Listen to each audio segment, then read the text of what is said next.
ইতিহাস শুধু তারিখ নয়, ইতিহাস মানুষ, সংগ্রাম আর চিন্তার ধারাবাহিকতা। একটি দিন আমাদের মনে করিয়ে দেয় সময়ের স্রোতের টানে কতটা উল্টেছে পাতা, যার বিশ্লেষণে ফুটে ওঠে উত্থান, সৃষ্টি, পতন, স্বচ্ছতা ও নিষ্ঠার গল্প। রূপ নেয় সভ্যতার রং, বলে দেয় কতটা ও কিভাবে বদলাতে পারে তা। অভিজ্ঞতার ঝুলিতে বুলি ফোটাতে পারে এই একটি দিনের তথ্য, কারণ তাতে মিশে থাকে একাধিক গুরুত্বপূর্ণ ঘটনা ও সেই ঘটনার সাক্ষী। সুপ্রিয় দর্শক, এনটিভি অনলাইনের বিশেষ তথ্য পরিক্রমা এই দিনে স্বাগত জানাচ্ছি আমি শামীমা বৃষ্টি। এই দিনে ইতিহাস প্রতিদিনই কথা বলে। দর্শক, আজ 14ই মার্চ 2026, 29 ফাল্গুন 1432। চলুন ফিরে যাই আজকের দিনে, দেখি বিভিন্ন সময়ের এই দিনে কি কি ঘটেছিল শিক্ষা, সমাজ, অর্থনীতি, বিজ্ঞান, ধর্ম, রাজনীতি প্রভৃতিতে। 1864 সালের এই দিনে স্যার স্যামুয়েল বেকার আফ্রিকার আলবার্ট হ্রদ আবিষ্কার ও নামকরণ করেন। এর মাধ্যমে আফ্রিকার ভূগোল ও অভিযাত্রার ইতিহাসে নতুন দিগন্ত উন্মোচিত হয়, যেন অজানা মানচিত্রে প্রথম আলোর রেখা টানা। 1891 সালে ইংলিশ চ্যানেলে প্রথম ডুবোজাহাজ টেলিফোন লাইন স্থাপিত হয়। সমুদ্রের দুই প্রান্তের যোগাযোগকে নতুনভাবে যুক্ত করে এই ঘটনা। 1925 সালে প্রথম ট্রান্স আটলান্টিক রেডিও সম্প্রচার সম্পন্ন হয়। এর ফলে মহাদেশে পেরিয়ে শব্দ পৌঁছানোর নতুন দিগন্ত খুলে যায়। 1931 সালের এই দিনটিতেই ভারতীয় উপমহাদেশের প্রথম সবাক চলচ্চিত্র আলম আরা মুক্তি পায়।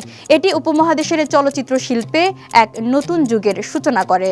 1939 সালে কলকাতায় নাট্যনিকেতন রঙ্গমঞ্চের উদ্বোধন হয়। এর ফলে নাট্যচর্চা ও সাংস্কৃতিক কর্মকাণ্ডে নতুন গতি সঞ্চারিত হয়।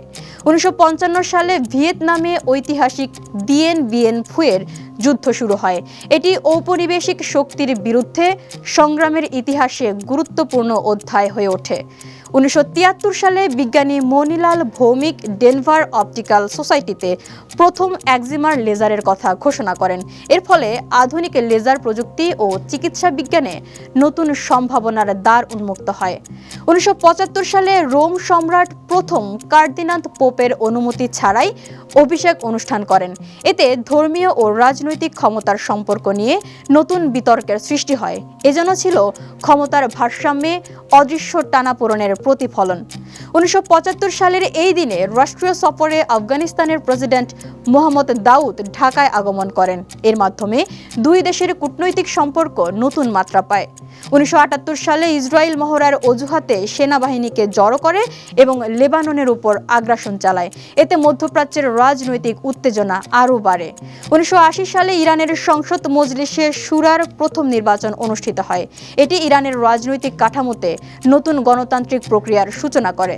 1985 সালে তেহরানের জুমার নামাজের সমাবেশে বিদেশিদের অনুচররা বোমা হামলা চালায়। এদিন বহু মানুষের জীবন বিপন্ন হয় এবং নিরাপত্তা নিয়ে উদ্বেগ বাড়ে। 1990 সালে মিখাইল গর্বাচেভ সাবেক সোভিয়েত ইউনিয়নের প্রেসিডেন্ট নির্বাচিত হন। এটি সোভিয়েত রাজনীতির পরিবর্তনের গুরুত্বপূর্ণ মুহূর্ত হয়ে ওঠে। 1992 সালে সোভিয়েত ইউনিয়নের প্রাভদা পত্রিকার প্রকাশ বন্ধ হয়ে যায়। এর মাধ্যমে সোভিয়েত যুগের এক প্রতীকী অধ্যায়ের অবসান ঘটে, যেন দীর্ঘদিনের কণ্ঠ হঠাৎ স্তব্ধ হয়ে যাওয়া। 2007 সালে নন্দীগ্রাম গণহত্যার ঘটনায় পশ্চিমবঙ্গের পূর্ব মেদিনীপুর জেলার নন্দীগ্রামে পুলিশের গুলি চালনায় 14 জন গ্রামবাসী নিহত হন। এই ঘটনা ভারতের রাজনৈতিক ও মানবাধিকার আলোচনায় গভীর ছাপ ফেলে। আজকের দিনেই জন্মগ্রহণ করেছেন নোবেল পুরস্কার বিজয়ী মার্কিন পদার্থবিজ্ঞানী আলবার্ট আইনস্টাইন, ভারতীয় বাঙালি বিজ্ঞানী ও গণিতবিদ সমরেন্দ্র কুমার মিত্র, ইংরেজ অভিনেতা ও লেখক মাইকেল কেইন, ভারতীয় বাঙালি সঙ্গীতশিল্পী আলপনা বন্দ্যোপাধ্যায়, ভারতীয় হিন্দি চলচ্চিত্রের অভিনেতা আমির খান, ভারতীয় চলচ্চিত্র পরিচালক রোহিত শেঠি এবং ইংরেজ অভিনেতা ও নৃত্যশিল্পী জেমি বেল সহ আরও বহু গুণীজন।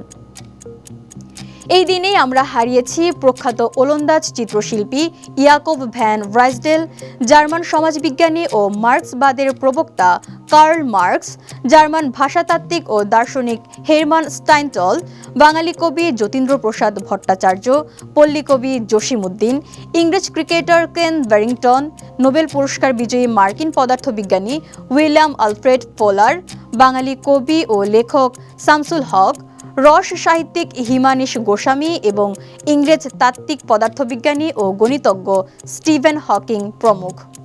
দর্শক, এই দিনে গুরুত্বপূর্ণ কিছু তথ্য তুলে ধরা হলো। আরও কোনো তথ্য থাকলে স্মরণ করিয়ে দিন কমেন্টে। সঙ্গে সঙ্গে ফলো করুন আমাদের ফেসবুক পেজ এনটিভি ও এনটিভির ইউটিউব চ্যানেল। বস্তুনিষ্ঠ যে কোনো সংবাদ পড়তে ভিজিট করুন ntvbd.com। ভালো থাকুন, সুস্থ থাকুন, শুভকামনা সবসময়।